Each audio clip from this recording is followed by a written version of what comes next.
Assalamualaikum warahmatullahi wabarakatuh. Berjumpa kembali bersama Mimin di Pawon Misteri Official. Semoga kita semua selalu mendapat lindungan Allah Subhanahu wa Ta'ala ya. Diberikan nikmat sehat walafiat serta dimudahkan segala urusannya. Amin ya robbal alamin. Kesempatan kali ini Mimin akan membagikan satu cerita misteri. Seperti apa ceritanya? Mari kita mulai.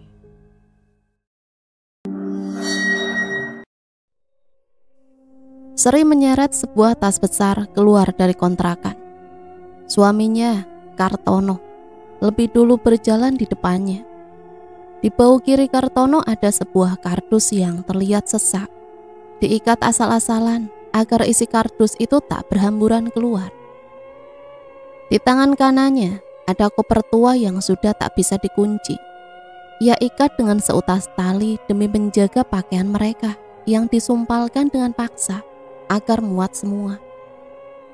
Sebelumnya Kartono sudah bolak-balik sendirian membawa lemari plastik, rak piring dan kasur perlengkapan di kontrakan yang baru. Tidak perlu menyewa mobil untuk membawa semua barang mereka. Toh kontrakan baru itu tidak terlalu jauh. Lagi pula Kartono tidak cukup uang untuk membayar mobil sewaan. Simpanannya yang tidak seberapa itu sudah ia bayarkan ke pemilik kontrakan baru. "Cepat, bawa itu aja, kok nggak becus sih kamu?" Sri membentak Tiara. Setengah berlari gadis kecil itu mengikuti ibunya. Baskom besar di tangan Tiara berisi bermacam-macam peralatan dapur. Juga 5 buah piring plastik dan 2 buah gelas kaca bertangkai, hadiah dari minuman berenergi. Gelas itu jatuh di jalan beraspal. Langkah Tiara terhenti. Ia merasa sudah sangat hati-hati membawa barang-barang itu. Wajahnya bias, takut akan amarah ibunya. "Kurang ajar, kalau jalan tuh pakai mata. Pak, tengok anaknya, bawa beginian aja nggak bisa." Sri meradang. Kartono menoleh ke belakang dengan susah payah, terhalang oleh bawaannya. Ia hanya menatap putrinya yang kurus itu sebentar, lalu melanjutkan langkahnya. Kartono ingin segera sampai di kontrakan. Ia sudah sangat lelah. Ditambah teriknya matahari siang ini membuat Kartono haus setengah mati. Berbeda dengan suaminya, Sri yang sedang hamil tua itu justru terlihat sangat bertenaga. Sama sekali tidak kelelahan.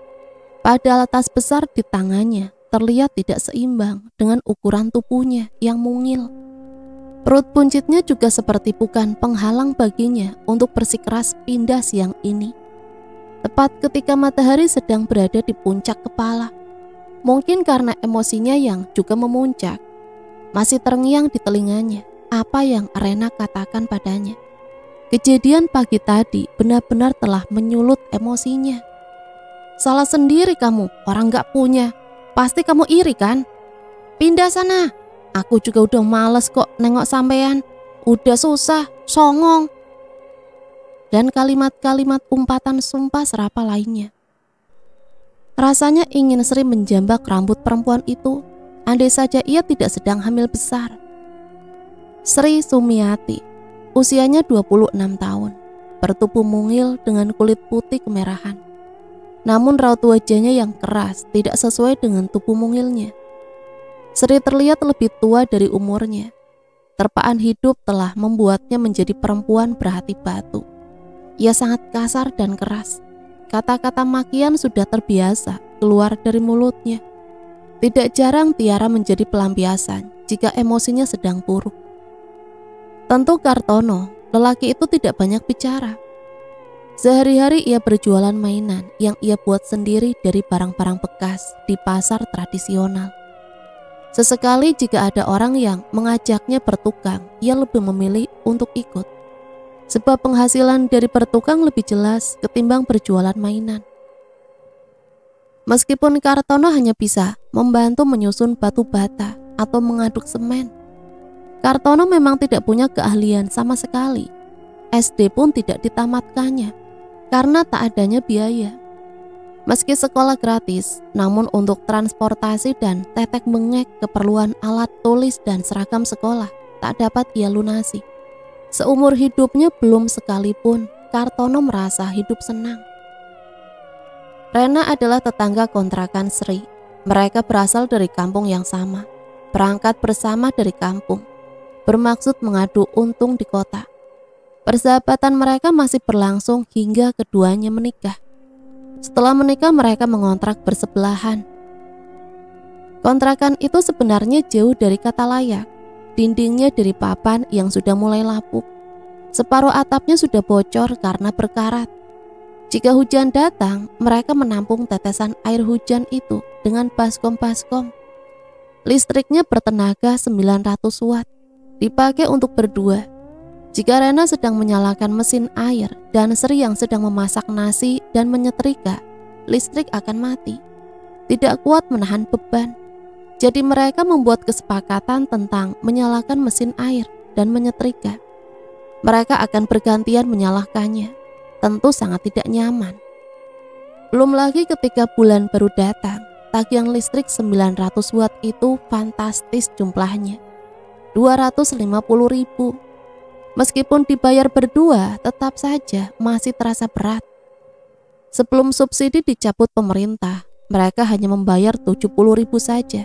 Itu pun dibagi dua.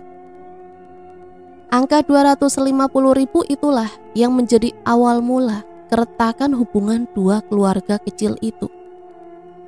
Anak beranak itu sampai di kontrakan baru. Wajah Sri yang putih kini kemerahan, terbakar matahari. Kartono merebahkan diri di lantai semen yang kotor. Terlihat ada jejak memutih dan sedikit lembab. Sepertinya pengontrak sebelumnya ini melapis lantai itu dengan karpet plastik. Tiara meneguk air dingin dari sebuah teko besar. Bukan air dari lemari pendingin. Itu hanya air biasa yang ditambahkan dengan sebuah es batu seribuan. Tidak penting apakah batu es itu berasal dari air yang layak minum atau tidak. Yang jelas kini mereka terlepas dari dahaga. Sri dengan cekatan menyusun barang-barang itu pada tempatnya. Tetangga baru Sri adalah sepasang pengantin baru. Mereka belum pulang dari kantor. Nantilah kita bahas bagaimana Sri mengenal mereka.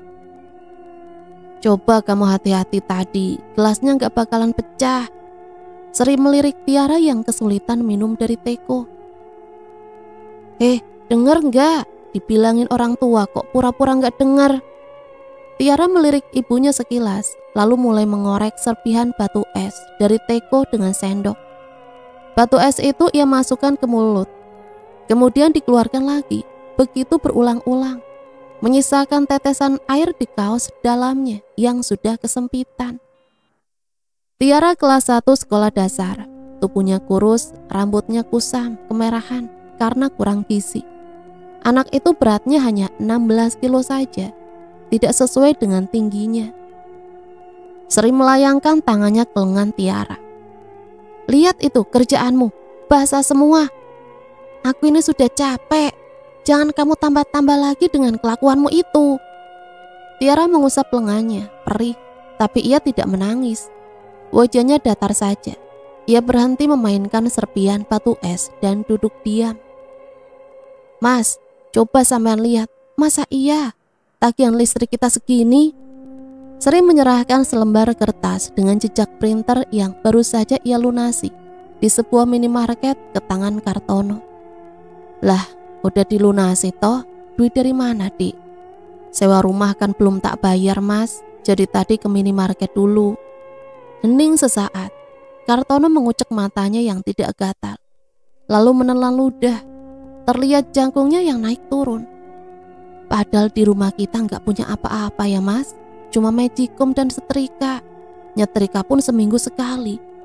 Sri meraih kertas itu kembali, menatap angka-angka itu tak percaya. Rena gimana? Udah kasih tahu belum? Tadi dia tahu aku mau bayar listrik. Dia lagi mandikan si lanang, jadi tak talangin dulu. Ya udah, coba tanya sekarang, itu duitnya kan bakal bayar kontrakan. Sri keluar sambil menggulung rambutnya ke atas. Sudah lama Sri tak masuk ke kontrakan Rena. sejak Rena menjadi tukang cuci gosok dari rumah ke rumah. Jadi jarang bertemu dengannya. Pagi Rena sudah berangkat, berjalan kaki ke lingkungan komplek perumahan menengah ke atas, tak jauh dari kontrakan mereka. Rena sedang di dapur. Di atas meja, sebuah mesin pelumat bumbu sepertinya baru saja dipakai. Wah, lagi masak, Ren. Ini blendermu baru ya? Cantik. Iya, sudah sebulan sih. Lumayan, tertolonglah pakai ini. Aku gak capek-capek lagi ngulek bumbu. Pandangan Sri tertuju pada sebuah kardus di bawah meja Rena. Itu mixer juga baru. Ini udah 2 bulan. Aku baru pakai beberapa kali sih. Itu yang kemarin bikin bulu pandan, inget kan? Sri mengingat-ingat. Rasanya itu sekitar 2 atau 3 minggu yang lalu. Rena mengantarkan 5 potong bulu pandan ke kontrakannya. Oh, ada apa Sri? Rena membuyarkan lamunan Sri. Tangannya masih cantik mengiris bawang sambil sesekali mengaduk sayur santan di kompor. Ini tagihan listrik sudah tak bayar, 250.000. Masa? Kok mahal kali Sri? Rena menghentikan kegiatannya, menyambut kertas bukti pembayaran listrik dari tangan Sri. Kok sampean nanya sama aku? Harusnya sampean tahu toh jawabannya. Maksudmu apa? Yaitu barang-barang sampean ini. Aku gak mau lagi bayarin listriknya dibagi 2. Ganti duitku 200.000. Ini wattnya kecil. Masa iya aku bayar sampai segitu? Lah yang waktu mertuamu datang 2 minggu yang lalu gak kamu hitung? Loh, apa urusannya? Yo ada lah. Berapa orang yang mandi di rumahmu? Kan adik iparmu juga datang toh. Belum lagi nyuci. Beberapa kali bolak-balik ngidupin mesin air. Kok dibebankan ke aku semua?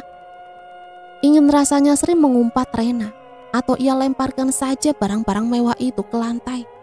Namun berusaha ia tahan. Bagaimanapun kini mereka di perantauan, sama-sama tidak punya sanak saudara. Ya udah, bagi 2, tapi hanya bulan ini. Rena menyerahkan separuh totalan pembayaran listrik itu dan kembali menekuri sayur santannya. Astagfirullah, sayurku pecah santan. Kampret. Sri berlalu, pura-pura tidak mendengar jeritan Rena. Tahu bukan salahku, pikirnya. Hari demi hari berlalu, Sri makin kerah setiap kali mendengar bunyi mesin pelumat bumbu itu berbunyi, atau bunyi mesin pencampur adonan kue. Cih, baru jadi tukang cuci, udah berlagak kaya.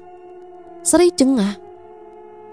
Pagi-pagi sekali Sri sudah menghidupkan mesin air, mencuci semua peralatan dapur dan piring kotor. Dilanjutkan dengan mencuci pakaian dan mandi. Tiara baru saja bangun. Ini hari Minggu, jadi Sri tidak perlu berteriak-teriak memanggil Tiara untuk mandi. Diisinya semua ember, tempat ia biasa menampung air hingga penuh. Aktivitas apapun yang terjadi di rumahnya pasti terdengar ke rumah Rena. Begitupun sebaliknya, terdengar bunyi berisik dari dapur Rena, lalu aroma kopi yang baru saja diseduh menyebar. Sayup-sayup terdengar lagu dangdut Rhoma Irama. Sri menajamkan telinga. Sepertinya bukan dari speaker HP. Lagu itu terdengar lebih merdu. Perpaduan seluruh alat musik khas dangdut demikian terasa. Sri yakin Rena menambah koleksi barang mewahnya lagi. Apa-apaan Rena? Penasaran dengan firasatnya, Sri menyapu terasnya berulang kali, berharap bisa mengintip sedikit ke dalam rumah Rena. Pintu rumah terbuka. Rena yang sudah cantik, berdandan dengan bedak tabur dan lipstik murahannya keluar. Sri, rajin sekali pagi-pagi. Gulaku habis, warung belum ada yang buka. Aku boleh pinjam dulu enggak?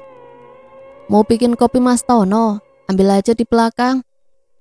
Sri tidak menyia-nyiakan kesempatan itu.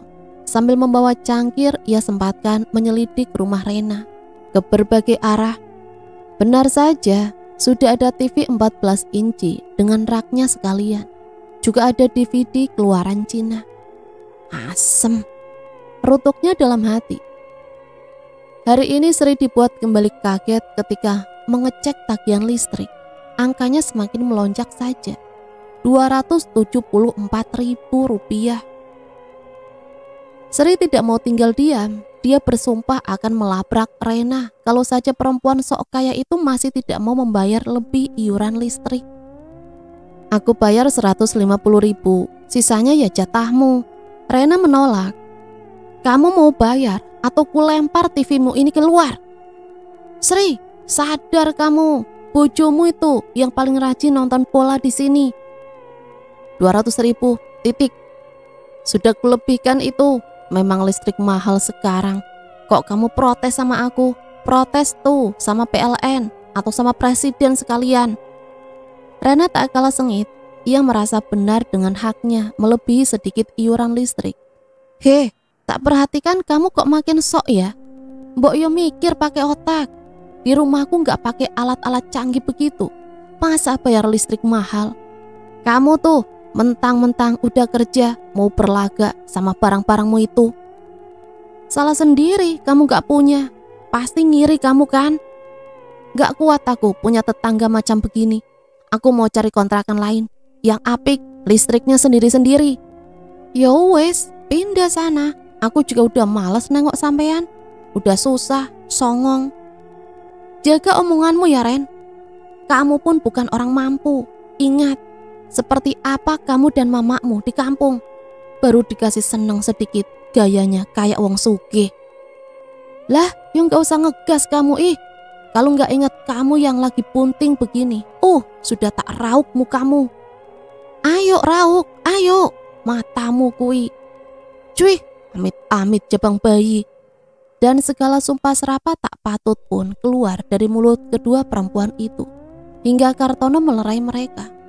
Hari itu juga tepat tengah hari, Sri pindah ke kontrakan dalam komplek. Listriknya sendiri-sendiri. Demi harga diri, kontrakan yang sewanya 2 kali lipat kontrakan lama dia sanggupi. Kartono tidak dapat menyabarkan istrinya itu. Dalam hati sebetulnya ia juga kesal terhadap Rena. Lelahnya menjadi-jadi ketika tabungannya yang tidak seberapa itu berpindah tangan ke pemilik kontrakan baru. Seminggu mereka di kontrakan baru, tetangganya sepasang suami istri, kerja kantoran. Rata-rata juga yang menyewa di sana pegawai. Jadi ketika siang hari terasa sunyi. Sri suntuk setengah mati, tidak ada yang bisa diajaknya mengobrol.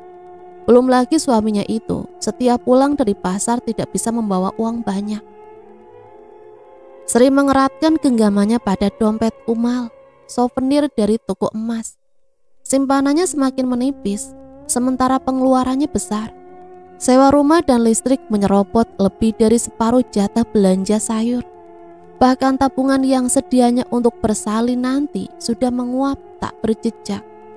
Ini semua karena Rena. Perempuan laknat itu, kalau bukan karena dia, ini pasti Sri sudah mencicil perlengkapan bayi. Rena, tega kamu. Rutuk Sri sambil meremas dompetnya. Sungguh sangat menyakitkan ketika simpanan yang ia simpan dengan hati-hati ini habis tak berbekas. Banyak sekali yang harus dipikirkan. Kartono pun sering pulang tanpa hasil. Bagaimana caranya? Menabung untuk bersalin nanti bukan perkara gampang bagi mereka menyisakan rupiah-rupiah itu. Tidak pula ia punya tempat berkeluh kesah di sini. Kepada siapa ia akan meminta tolong? Terkadang Sri merasa dunia sering tidak adil kepada orang sepertinya. Demi mengingat kelakuan Rena, gejolak batin yang sudah menggebu, tak kuasa ia bendung air matanya. Tangisannya pecah, ingin rasanya ia berteriak, tetapi ditahannya. Tuhan, sudah lama Sri tak mengingat Tuhan. Ia terguguk. Kurang ajar kau Rena, kurang ajar, makinya dalam hati. Tiba-tiba ia ingat sesuatu. Mbah Bejo, iya, Sri akan minta tolong pada dukun itu. Tanpa sepengetahuan Kartono, Sri menyambangi rumah Mbah Dukun Bejo. Baru saja sampai di halaman rumah dukun itu, suasananya sudah tidak enak. Hawa dingin mencekam seperti meniup punggungnya. Bulu kuduk Sri berdiri. Sesaat ia ragu, tapi tekadnya sudah bulat. Tidak akan dibiarkannya Rena bersenang-senang di atas penderitaannya. Mbah Bejo sebenarnya belum terlalu tua untuk dipanggil Mbah. Masih sekitar 40 tahun, masih gagah, wajahnya juga tampan. Sama sekali tidak sangar seperti pemeran dukun dalam televisi. Sri sebenarnya memang belum pernah bertemu dengan dukun kondang itu. Ia hanya mendengar namanya saja. Keahlian Mbah Bejo itu mengirim penyakit dan lain sebagainya. Hal semacam itulah. Apapun itu jenis dan namanya. Teluh, santet, Sri juga tidak terlalu paham perbedaan dari kedua kata itu. Aku bisa saja mengirim barang itu ke sana, tapi semua tidak gratis. Apa taruhanmu? Maksud Mbah? Tumbal. Jujur saya nggak punya apa-apa, tapi saya dengar dari orang-orang katanya Mbah nggak minta biaya dari orang yang Mbah tolong. Jadi saya tidak minta uang. Mbah Bejo menyipitkan matanya, menatap pada perut buncit Sri. Sri bergidik, bayi dalam perutnya seolah mengerti dan memberikan respon menendang ke sana kemari. Itu saja.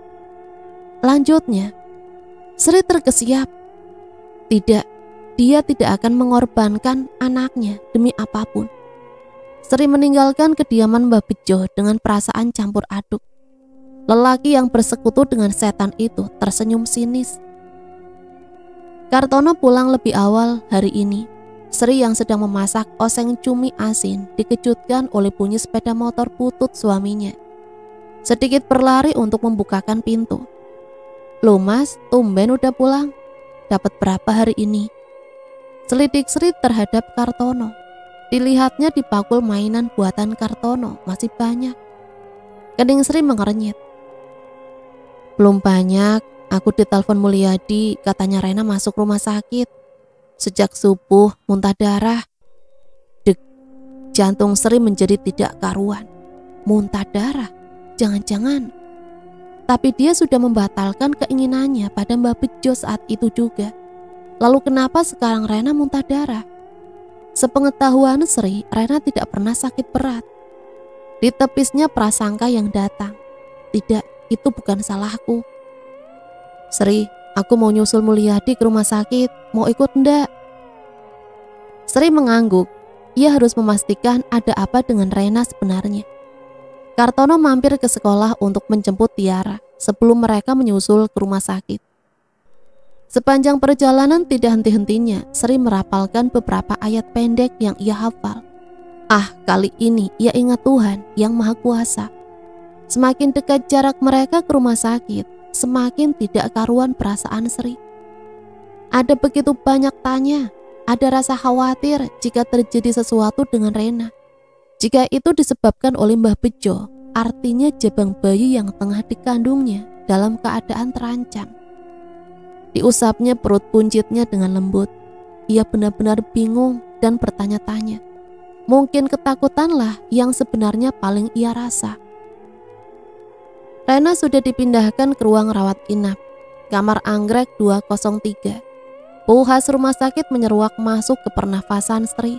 Dari dulu dia tidak pernah suka dengan bau ini. Ditambah dengan warna cat dinding yang serba putih, pucat, dan menyeramkan. Rena berbaring lemah di salah satu ranjang. Di tangannya jarum infus melekat. Sri terhuyung melihat sekantong darah yang menetes masuk ke Rena, menggantikan darah yang telah dimuntahkan Rena. Mulyadi duduk di samping ranjang, kepalanya tertunduk, salah satu tangannya memijit pelipisnya.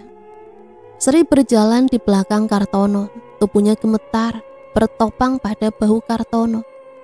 Mulyadi tidak menyadari kedatangan mereka, hingga Kartono menyentuh pundaknya. Mas, Sri, syukurlah kalian datang. Aku mau nitip Rena dulu, boleh? Lanang belum tak jemput dari sekolahnya. Mulyadi meninggalkan Rena bersama Sri dan Kartono. Sri duduk di kursi sebelah tempat tidur Rena. Ditatapnya lekat wajah perempuan itu. Perempuan yang dulu pernah menjadi saudaranya, kini terbaring lemah tak berdaya. Refleks ia menyentuh jari perempuan itu. Entah apa yang dirasakannya. Air mata Sri jatuh begitu saja. Perut Sri melilit mulai dari pukul 1 dini hari.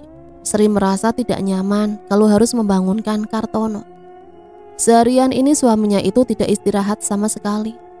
Diusapnya perut buncitnya perlahan, namun terasa semakin mulas kini. Sri berusaha turun dari kasur. Perlahan ia bangkit. Tiara tidur meringkuk menghadap dinding. Sri menyelimuti bocah kurus itu dengan kain jarik yang sudah pudar warnanya. Andai ia bisa membelikan Tiara selimut bergambar Barbie yang dilihatnya tempo hari. Diliriknya jam dinding. Jam menunjukkan 2:30 pagi. Sri mengambil tas besar dari lemari plastik. 2 helai kain sarung dan sehelai dasternya ia masukkan ke dalam.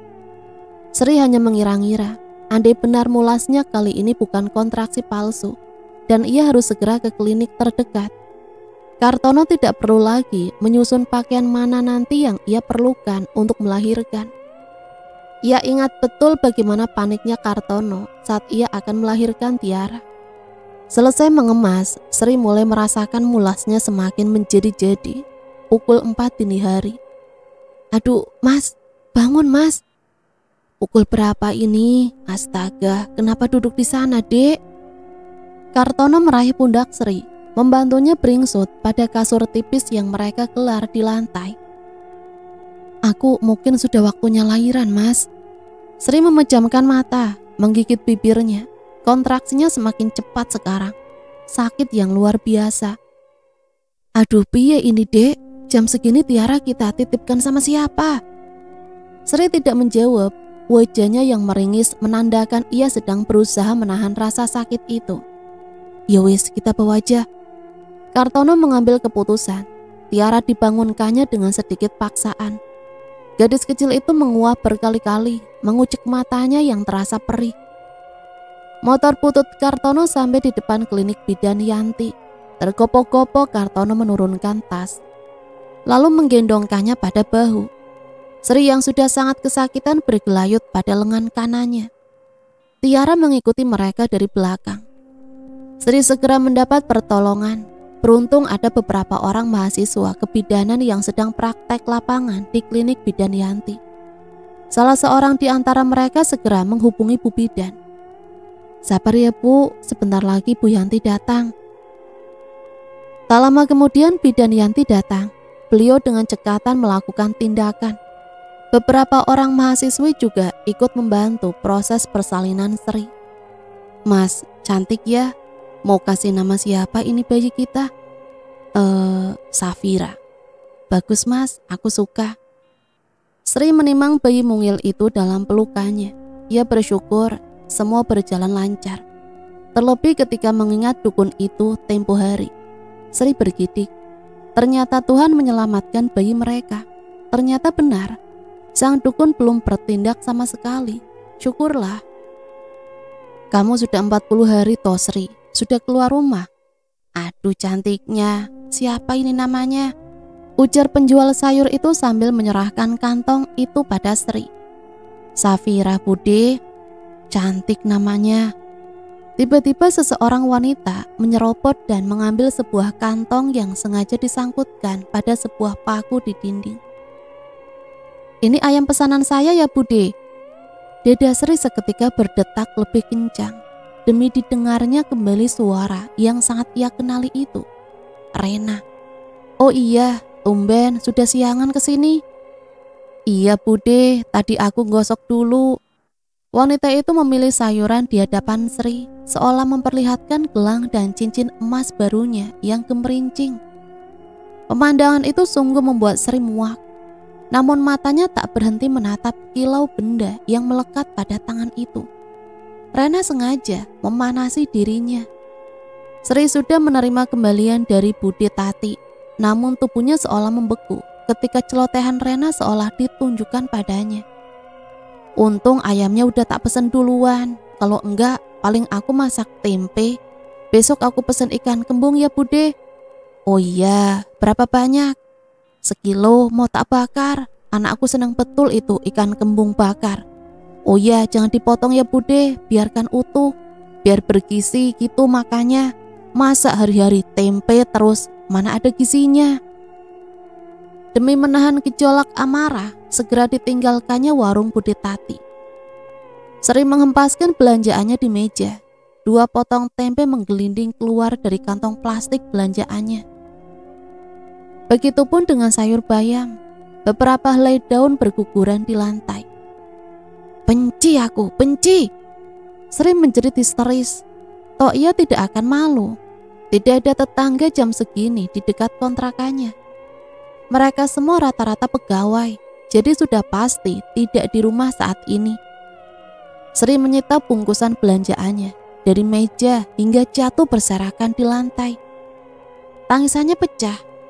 Beruntung Safira sudah tidur di kamar. Bayi itu tidak terganggu dengan teriakan ibunya. Assalamualaikum, Mak. Tiara baru pulang dari sekolah. Ada beberapa buku dalam genggamannya. Ia mencari Sri sampai ke dapur, sebab tidak ada jawaban. Didapatinya Sri sedang duduk di kursi dengan kepala bertopang tangan di sana. Sisa air mata masih terlihat jelas pada wajah putihnya. Mak, ini LKS baru kata Bu Guru, bayarnya 75.000, tapi boleh diangsur. Sri menatap kosong pada Tiara. Ia tidak menjawab. Tiara sekolah di sekolah dasar negeri, jadi memang tidak berbayar. Seluruh buku cetak pun ditanggung oleh sekolah.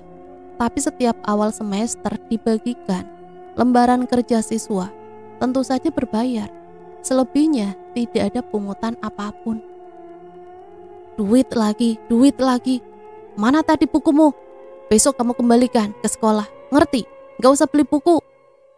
Mak, ini LKS, Mak. Kata Bu Guru boleh diangsur kapan saja. Jawab kamu.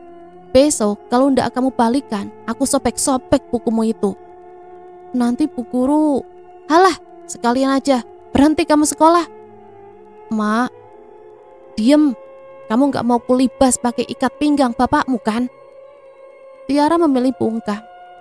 Dikemasnya buku dan peralatan sekolah ke dalam tas kumalnya.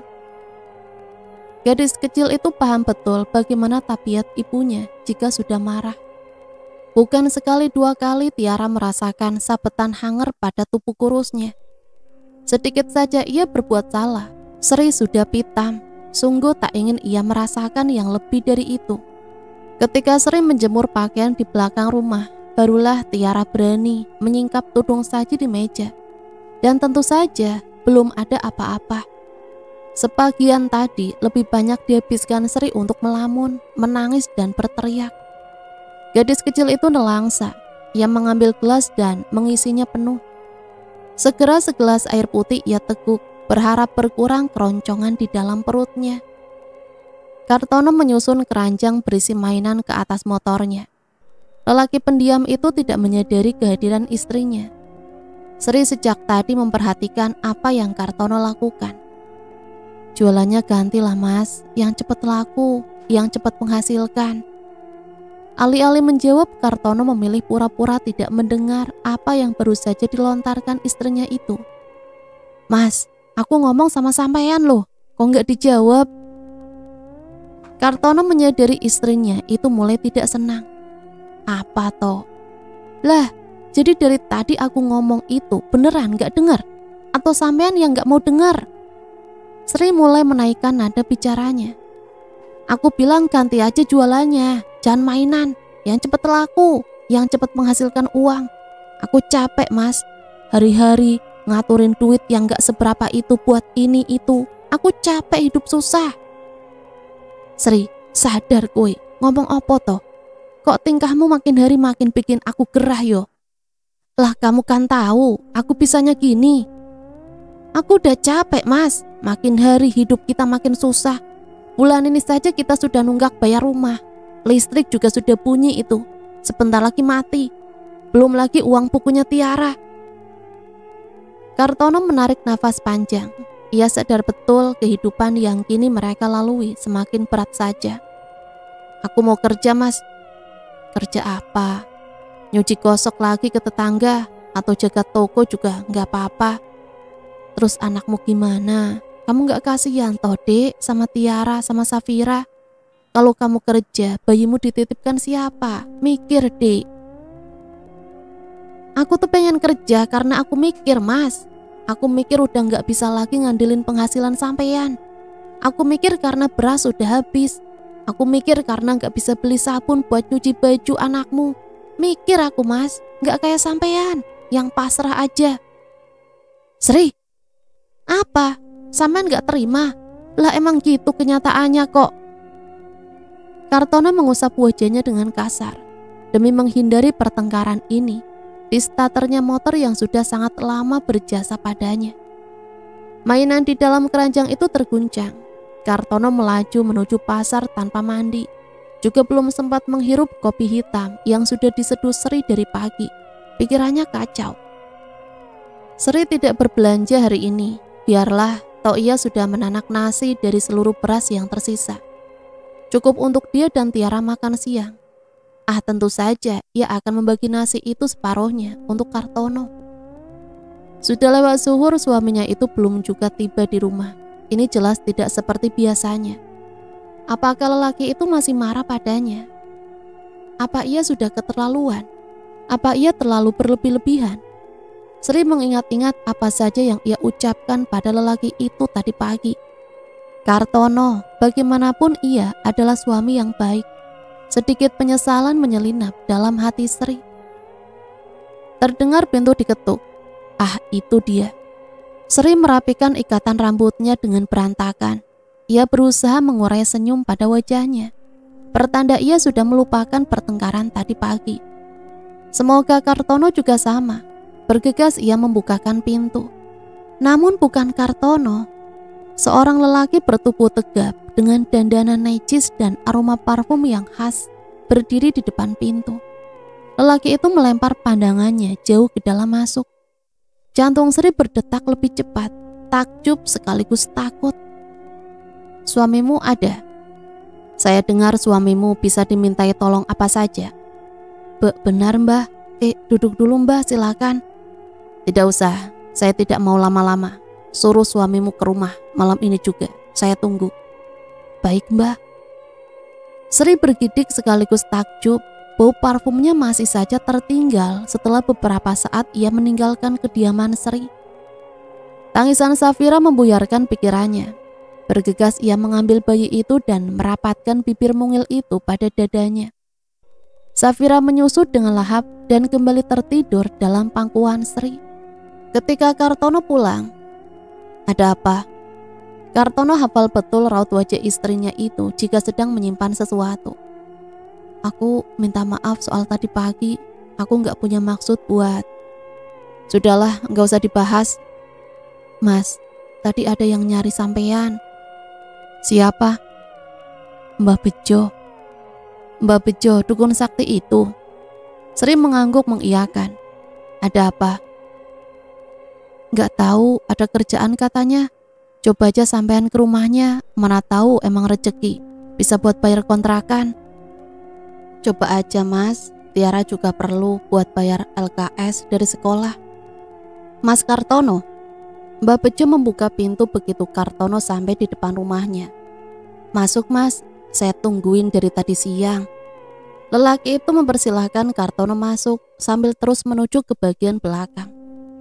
Kartono mengikuti langkahnya melalui beberapa ruangan hingga Mbah Bejo berhenti dan menunjuk salah satu sudut ruangan itu. Di sana mas, atapnya bocor. Saya minta tolong dibenerin besok. Kartono menatap ruangan itu.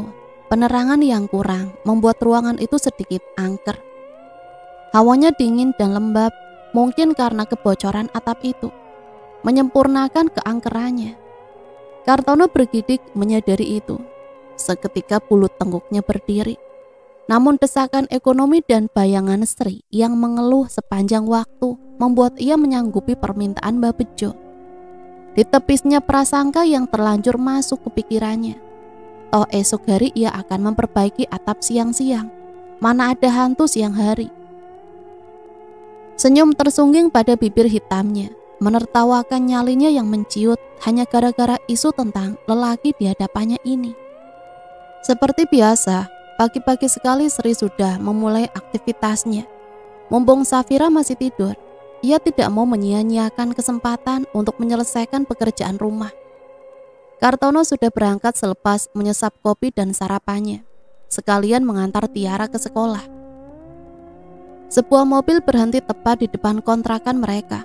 Mbah Bejo keluar dari sedan hitam itu dengan menggunakan kaos hitam yang pas di tubuh kekarnya, celana jeans dan sepatu. Tidak seorang pun akan mengira lelaki itu berprofesi sebagai seorang dukun. Sri yang sedang menyapu teras sedikit malu mendapati dirinya hanya menggunakan daster kumal dan belum mandi pula. Mbah, Mas Kartono sudah berangkat dari tadi, belum sampai rumah toh. Saya tahu, saya kesini mau mengantarkan ini. Sebuah amplop coklat terulur dari tangan lelaki itu. Sri bergumam bingung, takut-takut ia menatap amplop dan Mbah Bejo bergantian. Hingga akhirnya mereka berdua beradu tatap. Ayo, ambillah. Tangan Sri meraih benda itu. Sebelum berpindah tangan, lelaki itu kembali bertegur. Buka, anggap saja ini upah suamimu hari ini. Mbak Bejo masuk tanpa menunggu Sri mempersilahkannya. Sri mengiringi lelaki itu. Ayo, bukalah. Mata Sri terbelalak. Jujur saja, belum pernah ia memegang segitu banyak uang seumur hidupnya. Uang berwarna biru sejumlah 100 lembar, masih wangi dan terikat kertas bertuliskan nominalnya 5 juta rupiah. Sebanyak ini, Mbah. Itu masih belum seberapa. Aku bisa memberimu lebih. Lelaki itu berkata dengan suara pelan, namun sangat angkuh. Sri mengerjap, mencerna kalimat lelaki itu barusan. Jadilah istriku. Tinggalkan lelaki bodoh itu. Mbak Bejo melangkah lebih dekat pada Sri. Tatapannya mengintimidasi. Lelaki itu terus melangkah hingga Sri terpojok pada dinding. Tubuhnya yang cuma dilapisi daster tipis kini terjebak pada dinding beton. Dadanya naik turun merasakan hembusan nafas Mbah Bejo pada wajahnya. Aroma parfum itu menelusup memberikan sensasi aneh.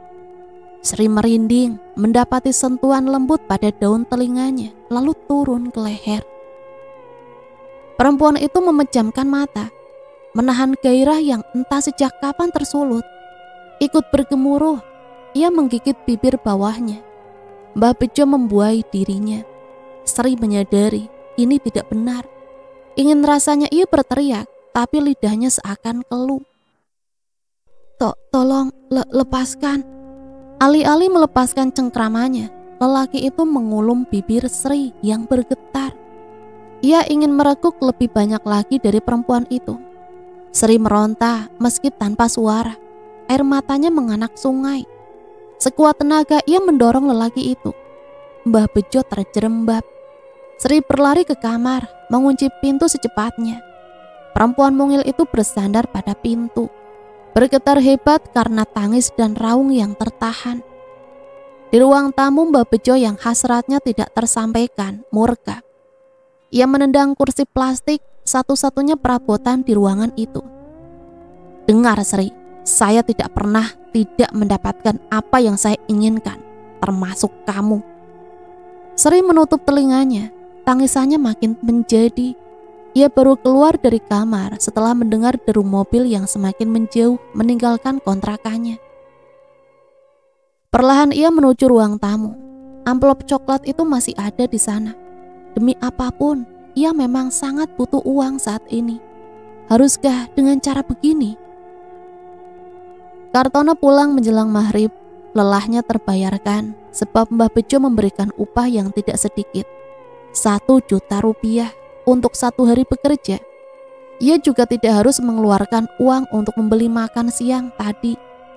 Mbak Bejo yang membelikan nasi bungkus dan rokok untuknya. Dek, baik sekali ya Mbak Bejo itu. Aku gak nyangka. Sudah dikasih upah banyak, makan siangku juga dikasih. Sri hanya menanggapi cerita suaminya itu dengan berdehem saja. Entah mengapa tangannya menjadi begitu sibuk mengelap meja makan yang sama sekali tidak kotor. Tadinya pas aku nyampe, Simbah langsung pamit, gak tahu mau kemana. Dia kok ya langsung percaya gitu loh Dik, ninggalin rumahnya sama aku. Katanya ada urusan mendadak. Kartono menyulut sebatang rokok yang bertengger di bibirnya. Asap berbau nikotin memenuhi dapur. Sri menelan ludahnya, bimbang kini ia rasakan. Haruskah ia bercerita? Bagaimana reaksi Kartono jika kejadian tadi pagi ia sampaikan? Dek, kamu kok nggak dengar aku ngomong toh? Iya, apa mas? Besok lusa aku dibawa kerja lagi sama Simbah. Nggak usah mas. Loh, kenapa toh? Kan lumayan. Banyak loh dek upahnya. Justru itu malu Thomas. Kerja sehari sampean udah dikasih 1 juta. Rezeki dek, bukan setiap hari kita bisa dapat rezeki kayak gini. Malam semakin larut. Kartono dan kedua putrinya sudah tertidur pulas. Namun perempuan itu masih tak bisa memejamkan mata. Bayangan Mbah Bejo menghantui pikirannya. Terngiang ancaman lelaki itu padanya siang tadi. Lelaki seperti Mbah Bejo memang selalu mendapatkan apapun yang ia mau. Menjelang subuh, Sri terbangun oleh suara Kartono yang muntah-muntah di kamar mandi. Cepat ia bangkit dan menyusul suaminya itu. Sampean masuk angin, mas. Sri membantu Kartono duduk. Lelaki itu lemas. Sri dengan sigap menyeduh teh dengan jahe yang dikeprek. Sini tak kerokin. Biasanya setelah kerokan, Kartono langsung merasa baikan. Tapi pagi ini, ia masih lemas saja. Sudah 3 hari keadaan Kartono belum juga pulih, malah makin bertambah saja keluhannya setiap hari. Pagi ini Sri berhasil membujuk Kartono untuk berobat ke puskesmas. Setelah melakukan beberapa pemeriksaan, Bu Dokter menyampaikan kesimpulan. Kemungkinan Bapak kena DBD, Bu, tapi untuk memastikan ada baiknya Bapak tes laboratorium dulu. Tesnya di mana, Bu Dokter? Sayang sekali, puskesmas tidak memiliki laboratorium. Ibu bawa Bapak ke rumah sakit besar saja. Kira-kira biayanya berapa, Bu Dokter? Saya kurang tahu persisnya berapa. Akan lebih baik kalau Ibu dan Bapak langsung saja ke rumah sakit. Singkat cerita, mereka kini di ruang tunggu laboratorium rumah sakit. Beberapa jam mereka menunggu hasil tes. Benar saja, Kartono memang positif demam berdarah, juga disertai gejala tipes. Dokter menyarankan agar Kartono segera dirawat. Jika dibiarkan akan membahayakan keselamatan Kartono. Tapi dengan segala pertimbangan, pasangan itu memutuskan untuk kembali pulang saja. Apalagi mengingat sudah seharian penuh anak-anak mereka titipkan pada Bude Tati. Sebelum pulang, Sri menebus resep obat yang diberikan dokter. 1 bulan setelahnya, Kartono tidak kunjung membaik. Keluarga mereka di kampung akhirnya menyarankan agar mereka pulang saja. Sulit memang menjelaskan keadaan mereka saat ini. Sri harus kembali bekerja, nyuci gosok ke rumah-rumah. Tak jarang ia juga dimintai untuk bersih-bersih di sana. Juga mengurus kedua anak dan suami yang sedang sakit seorang diri. Kelelahan jelas terlihat di wajahnya. Mas, makan dulu, habis itu minum obatnya. Sri berusaha membujuk lelaki itu. Alah, percuma saja. Minum obat yang gak sembuh-sembuh kok. Nyebut mas, sampean gak kasihan sama aku dan anak-anak. Kartono menatap wajah lelah itu. Segala rasa berkecamuk di benaknya kini. Mungkin benar kata ibu, kita pulang saja. Setidaknya di kampung kamu gak capek sendirian, Dik. Ada ibu yang bantu. Pulang biayanya gak sedikit, mas. Kita terima saja bantuan Mbah Bejo. Bagaimana? Lagi pula kenapa kamu ndak mau, Dek? Beliau itu orang baik. Sri terdiam. Selama Kartono sakit, memang beberapa kali Mbah Bejo datang ke rumah mereka. Setiap kali datang selalu meninggalkan amplop berisi uang dengan jumlah lumayan.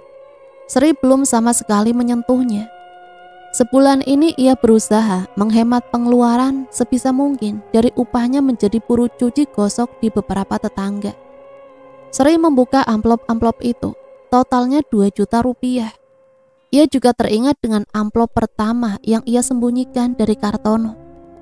Dengan yang ini jumlahnya menjadi 7 juta rupiah. Sri memantapkan hatinya, ia akan meminjam uang ini sementara waktu. Ia bertekad akan bekerja lebih keras agar bisa mengembalikan pinjamannya itu. Rumah kecil sederhana itu semakin sempit setelah kedatangan Kartono dan keluarganya.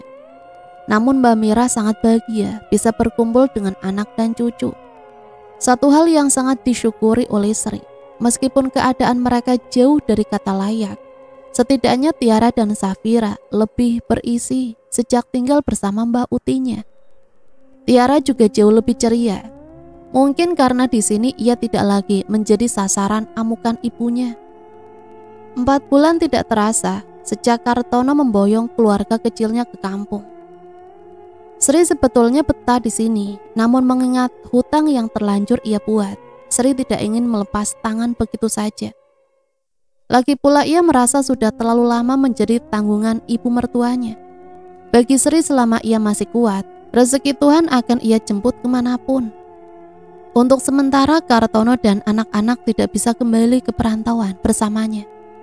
Meski berat, Kartono tidak punya pilihan lain. Besok pagi Sri akan berangkat dengan bus antar provinsi. Malam ini menjadi malam paling berat buat Kartono dan Sri. Tidak banyak yang mereka bicarakan, sebab setiap kali bicara, kerongkongan Sri bagi tercekat. Dan bulir air mata entah bagaimana tak lagi terbendung, dan ia tidak suka itu. Sri benci menangis, bagaimanapun tangisan hanya untuk orang yang lemah. Wataknya keras ditempa kehidupan yang memang sejak kecil sudah ia lakoni. Hidup penuh kekurangan membuat wanita bertubuh mungil itu berlaku keras pada dirinya sendiri. Ia ingin dirinya setegar karang di lautan. Diciumnya Tiara dan Safira bergantian. Kartono berusaha tegar. Seulas senyum dan tatapan penuh makna. Tidak ada kata terucap. Sri meninggalkan mereka untuk kembali ke rantau. Sri, kapan datang? Bagaimana keadaan suamimu? Kemarin sore Bude, Mas Kartono sudah berangsur membaik kok. Oh syukurlah. Bude Tati membungkus belanjaan Sri dan menyebutkan sejumlah harga yang harus ia bayar. Loh kok buru-buru amat, duduk dulu cerita-cerita. Lain kali saja Bude, saya mau langsung ke rumah Mbak Erna. Langsung kerja? Mbok yo istirahat dulu Sri. Gak apa-apa Bude, saya gak enak lama-lama libur. Sri meninggalkan warung Bude Tati, tersenyum kepada beberapa ibu yang juga sedang berbelanja di sana. Suami dan anak-anaknya gak ikut balik loh Bude.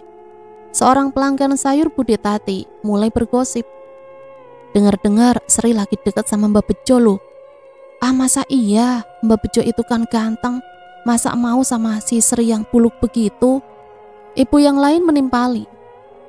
Ada apa sih, Bu? Rame amat. Saya ketinggalan gosip baru dong. Ah, enggak apa-apa Ren. Sri itu loh, cantik, tapi enggak pernah dandan. Coba kalau dandan kan banyak yang naksir. Enggak dandan aja ditaksir lelaki ganteng macam Mbak Bejo kok. Celetuk ibu yang lainnya. Hus, jangan fitnah loh Bu. Lah saya lihat sendiri kok, Sri disamperin Mbak Bejo. Ya kali aja dia minta susu pemanis biar rame yang cuci gosok kali. Ibu-ibu itu terus saja bergosip sambil cekikikan khas ibu-ibu kurang kerjaan. Sri sudah berkutat dengan gunungan kain yang hendak ia setrika. Bersyukur Mbak Erna menyuguhkan teh hangat dan cemilan. Ia menyesap teh aroma melati itu pelan-pelan, menikmati tegukannya. Langit sore dihiasi semburat kuning keemasan. Perempuan mungil itu baru saja sampai di rumah kontrakannya. Tubuhnya terasa remuk setelah 2 hari 2 malam duduk di dalam bus antar provinsi. Tak butuh waktu lama baginya untuk terbuai ke alam mimpi. Hembusan nafas beraroma mint tiba-tiba menggelitik telinganya. Meski lelah menguasai tubuh, Sri segera menyadari bahwa ia sedang tidak sendiri. Wajah lelaki itu hanya 2 senti saja jaraknya dari Sri.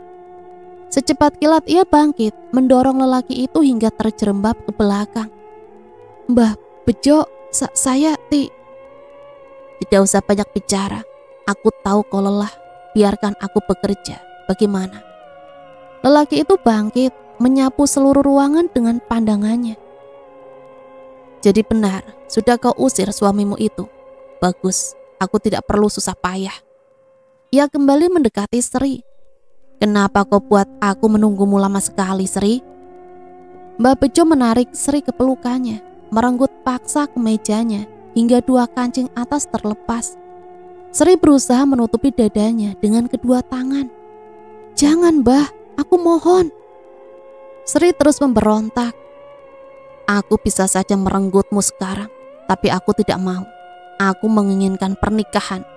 Jadilah istriku, atau Kartono dan anaknya selesai. Pikirkan itu," ancamnya.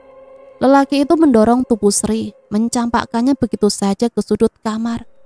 Lelaki itu menggosok wajahnya kasar, mengibas ke mejanya, kemudian berlalu. "Sri, kenapa ngelamun? Kamu sakit?" Enggak, Mbak, enggak apa-apa. Kalau lagi enggak enak badan, istirahat dulu, besok saja dilanjutkan." Mbak Erna khawatir melihat wajah Sri yang sedikit pucat. "Atau mungkin lagi ada masalah, mungkin saya bisa bantu." Wanita bersahaja itu menyelidik, sebab sudah banyak ia mendengar bisik-bisik yang beredar. Sri kembali mengulas senyum sambil menggelengkan kepala. "Aku baik-baik saja, Mbak." "Baiklah, kalau ada apa-apa kamu boleh kok cerita. Andai bisa saya bantu, insya Allah akan saya bantu." Sri tidak menjawab, namun sedikit lega mendengar seseorang yang masih peduli padanya. "Assalamualaikum, Mbak, aku pulang." "Masya Allah, Ardi." "Waalaikumsalam." "Kenapa nggak bilang-bilang kalau mau datang?" "Aduh, makin ganteng aja adik Mbak ini. Ayo masuk, kebetulan Mbak masak ayam kesukaan kamu." Sekilas Sri beradu tatap dengan pemuda itu, namun ia kembali menekuni pekerjaannya. "Pembantu baru lagi, Mbak," ujar Ardi begitu mereka sampai di meja makan. "Bukan, Mbak enggak pakai asisten lagi buat di rumah. Itu Sri, dia datang 2 kali seminggu buat nyetrika aja." Mbak Erna dan Ardi adalah saudara sepupu. Jarak usia yang lumayan jauh membuat Ardi dari dulu suka bermanja-manja pada Mbak Erna. Usia Ardi hanya beda 2 tahun saja dengan anak sulung Mbak Erna. Apalagi ketika Ardi diterima kuliah di salah satu universitas negeri kota ini. Hubungan 2 kakak adik itu makin dekat. Mbak Erna dan suaminya hanya tinggal berdua sejak kedua anak mereka kuliah di luar kota. "Mbak, itu masih single?" "Hus, sudah punya orang, sudah punya 2 anak." Mbak Erna menggelengkan kepalanya. "Udah, kapan kamu nikah, biar usilnya hilang." Siapa yang usil? Lagian mau nikah sama siapa? Dasar, makanya jangan suka playboy." Ardi meringis, menggosok lengannya yang serta-merta menjadi sasaran cupitan Mbak Erna. "Sakit, ih." Ardi kembali mencuri pandang pada Sri yang sedang asik mengelus kemeja-kemeja itu hingga licin. Melipatnya menjadi satu tumpukan yang rapi. "Cantik," bisiknya. "Au, Mbak, sakit tahu." Cibir Ardi ketika cupitan Mbak Erna kembali mendarat di kulitnya. Sri sedang menyisir rambut, ia baru selesai mandi. Suara mobil yang berhenti tepat di depan rumah membuat suasana hatinya semakin kalut. Sri menatap wajahnya di cermin. Ia memantapkan hatinya, tak akan berpaling pada lelaki manapun. Kartono masih suaminya, ia bersumpah tidak akan mengkhianati pria itu. Sri membuka pintu. Lelaki itu masih mematung di samping mobilnya, mungkin sedang menyusun kata yang tepat. Mbak Bejo berjalan mendekat. "Selamat sore, bisa kita pergi sekarang?" "Pergi? Maksudnya?" "Aku tidak mau berlaku tidak sopan pada calon istriku. Kita akan bicara di suatu tempat." Sebelum Sri menjawab, Mbah Bejo memberikan kode untuk tutup mulut. "Dan ini, pakai ini." "Apa ini?" "Pakailah." Tanpa diminta, Mbak Bejo duduk pada kursi plastik, perabotan satu-satunya di ruangan itu. Pintu kamar berderit ketika Sri menguncinya dari dalam.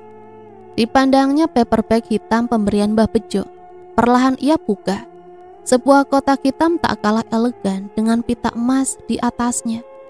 Serta merta ia menutup mulutnya.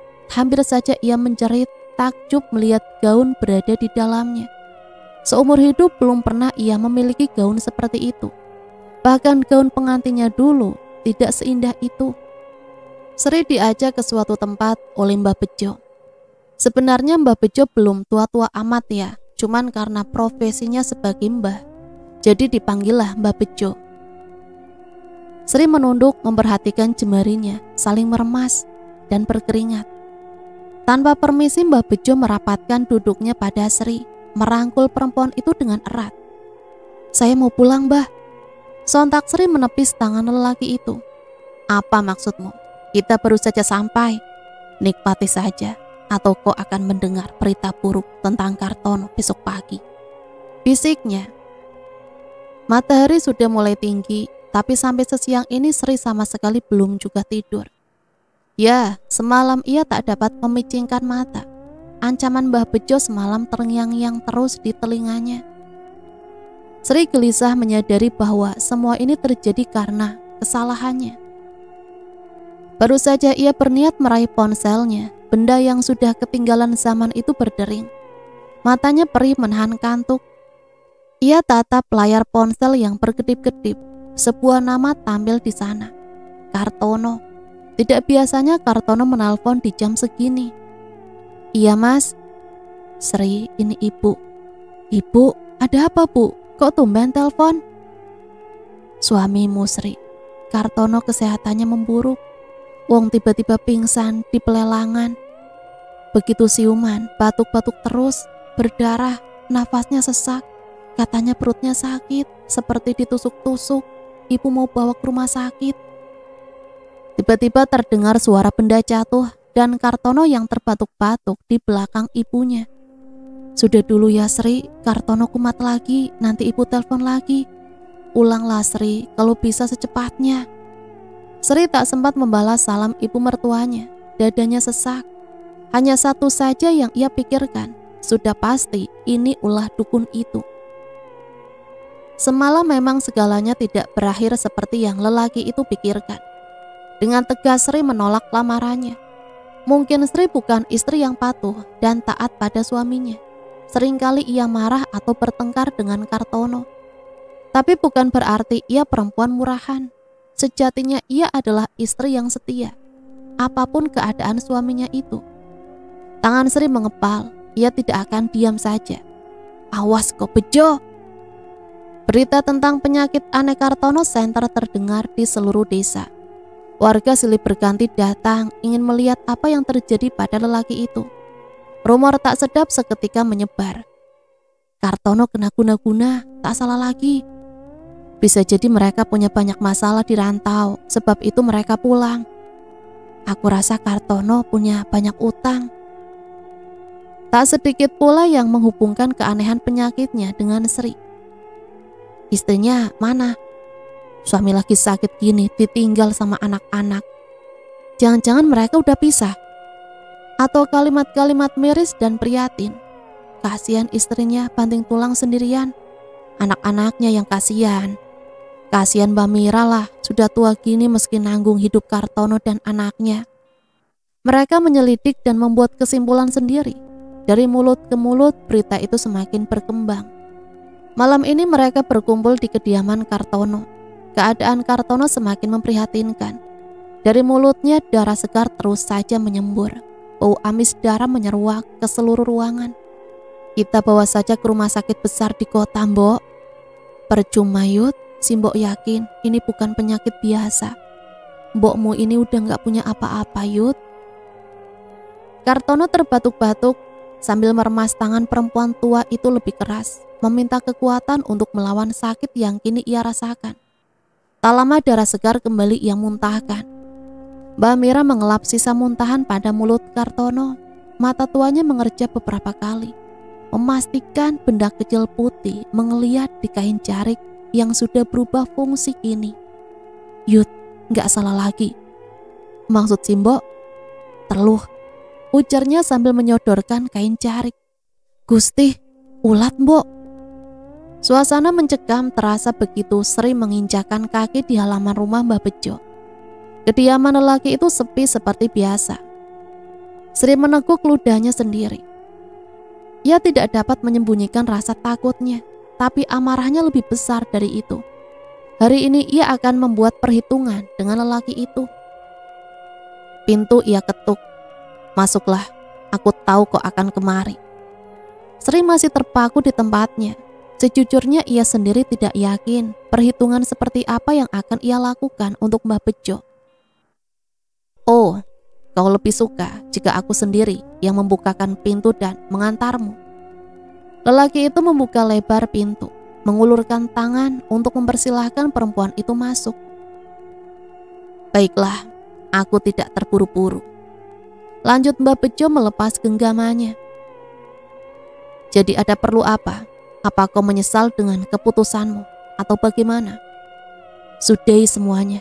Suamiku tidak bersalah. Akulah yang harusnya menanggung semua ini. Timpakan saja sakit hatimu padaku.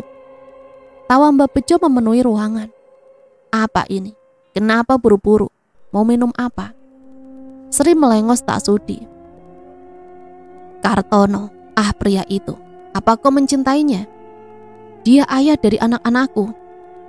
Hanya itu, suatu hari kau akan mengerti.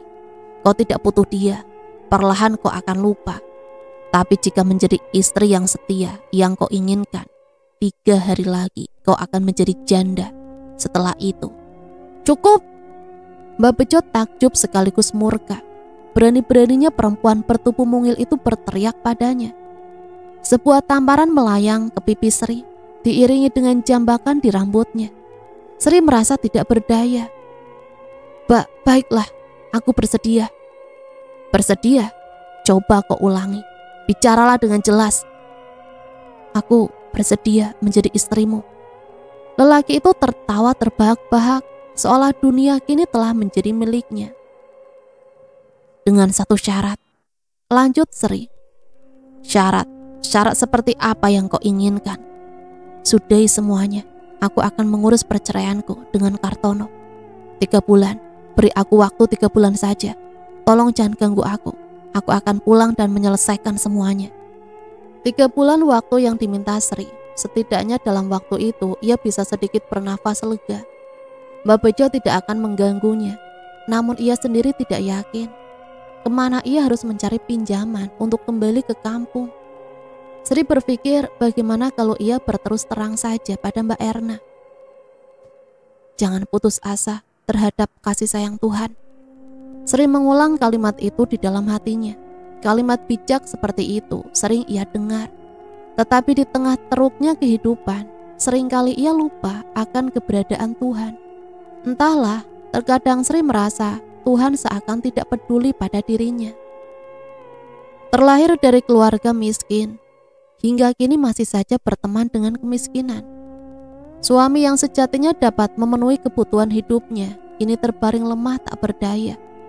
Kerasnya hidup membuat kedua buah hatinya menjadi sasaran amarah, terlebih Tiara. Cacian dan makian seperti sudah akrab dengan anak itu. Bukan orang lain, tetapi ibunya sendirilah yang memulai. Kartono yang kondisinya makin memburuk juga tak pelak, menjadi pikiran berat bagi wanita itu. Belum lagi tekanan dari Mbah Bejo. Andai aku tak pernah menemui dukun itu, andai aku bisa sedikit bersabar, andai waktu dapat kuulang. Kadang Sri merasa ingin mati saja, hidup seakan tidak ada lagi gunanya. Sore itu Sri diantar pulang oleh Ardi. Karena Mbak Erna melihat Sri selalu melamun, dia khawatir. Makanya ia menyuruh Ardi untuk mengantar Sri pulang. Sebulan lamanya Sri tidak bertemu Rena. Terakhir kali mereka berpapasan di warung Bude Tati. Rena masih menyempatkan diri menyindir Sri meskipun tak begitu terdengar. Tepatnya Sri buru-buru pergi sebelum mendengar apa saja yang diucapkan Rena sebelum dia naik darah. Rena, ada urusan apa kamu kesini? Aku sebenarnya mau bela sungkawa atas musibahmu, Mas Kartono. Aku mendengar kabar tentangnya, tapi yang kudapati kamu bersama. Rena melirik lelaki di sebelah Sri dari ujung kepala hingga kaki. Ia mendengus sambil menarik bibirnya ke samping. Berondong ini, maaf mbak, saya Ardi. Lelaki itu mengulurkan tangannya kepada Rena.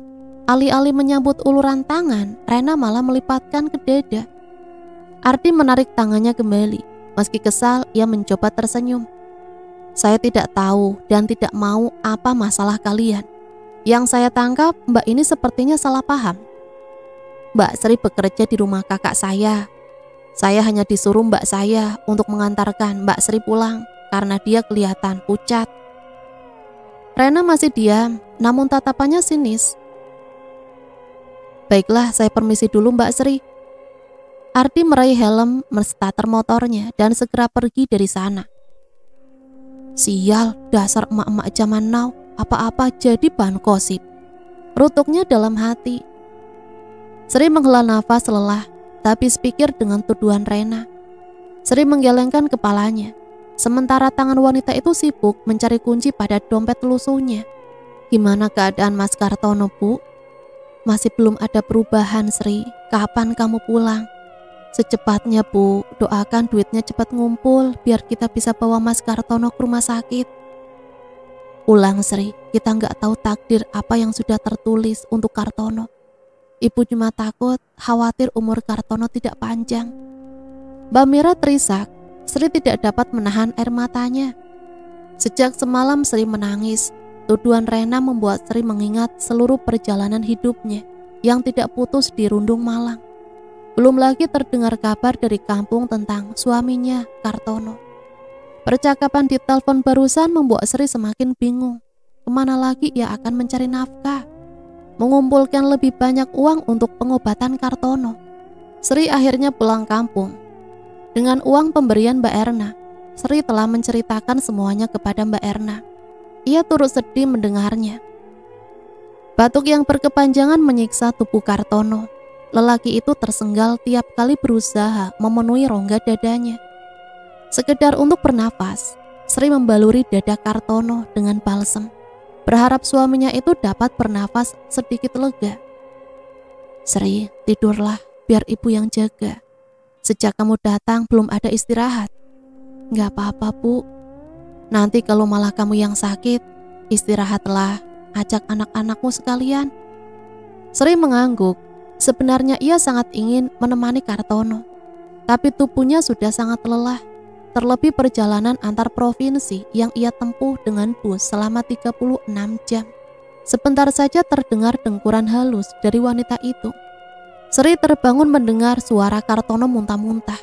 Lagi-lagi darah segar menyembur dari mulutnya. Lelaki itu tersenggal memegangi dadanya. Sri menarik selembar kain batik dekat pembaringan Kartono. Cekatan ia mengelap sisa-sisa darah dari bibir sekitar pembaringan suaminya. Sebentar ya Mas, saya mau ambil air hangat dulu. Sri bangkit dari duduknya. Sri, duduklah di sini saja, jangan kemana-mana. Kartono meraih jemari Sri, membawa ke dada kurus miliknya. Perlahan Kartono memejamkan mata. Mas, tolonglah, aku minta maaf Mas, aku minta maaf. Isak lirih wanita itu. Shh, aku gak apa-apa Sri, kamu itu perempuan kuat. Nanti kalau aku gak ada, tolong jaga anak-anak kita.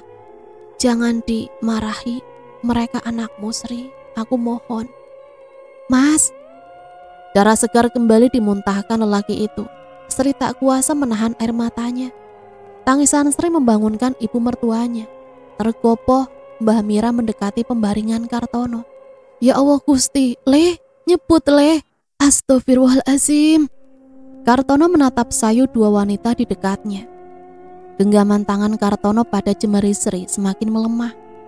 Mbah Mira berpindah ke kaki Kartono, menggosok kedua telapak Kartono untuk memberi kehangatan. Dingin Bu. Iya nak, ya Allah. Mbah Mira berlari ke kamarnya, mengobrak-abrik isi lemari. Ia ingat masih memiliki selembar sarung, tanda mata dari calon legislatif yang kampanye di kampungnya tempo hari. Diselimutinya Kartono dengan sarung itu. Dua perempuan itu tak sabar menunggu pagi, berharap lelaki yang mereka cintai masih melihat mentari esok hari. Pagi harinya mereka kedatangan tamu, seorang kiai. Kiai dari kampung sebelah yang merasa iba kepada keluarga tersebut. Kiai itu bertanya kepada Sri, ada masalah apakah Mundu di kota? Suamimu itu kena teluh. Sebenarnya Sri tidak mau cerita, tetapi Sri didesak oleh kiai tersebut. Akhirnya Sri menceritakan semuanya. Sri juga mengatakan ia rela menikah dengan dukun itu agar Kartono bisa sembuh. Tapi Kiai itu mengatakan, jangan, itu hanya sebuah tipuan. Lagi pula Kartono sudah seperti ini, tidak bisa disembuhkan, lebih baik kamu ikhlaskan saja Kartono, dan tidak usah kembali pergi merantau. Urusan dukun itu biar saya yang menanganinya, agar dia tidak menyerang keluarga ini lagi. Insya Allah dengan pertolongan Gusti Allah. Yang terpenting kalian selalu berdoa. Akhirnya malam setelah Kiai itu datang, Kartono menghembuskan nafas terakhirnya. Mbok Mira berusaha ikhlas menerimanya. Mungkin itu sudah menjadi takdir Kartono. Dan cerita selesai sampai di sini. Semoga cerita ini bisa menemani hari-hari teman-teman semua ya. Ambil pembelajaran dari cerita ini. Ambil positif dan buang negatifnya. Sampai di sini saya pamit undur diri, mohon maaf apabila banyak salah kata. Sampai berjumpa kembali di cerita-cerita misteri selanjutnya. Matur nuwun, wassalamualaikum warahmatullahi wabarakatuh.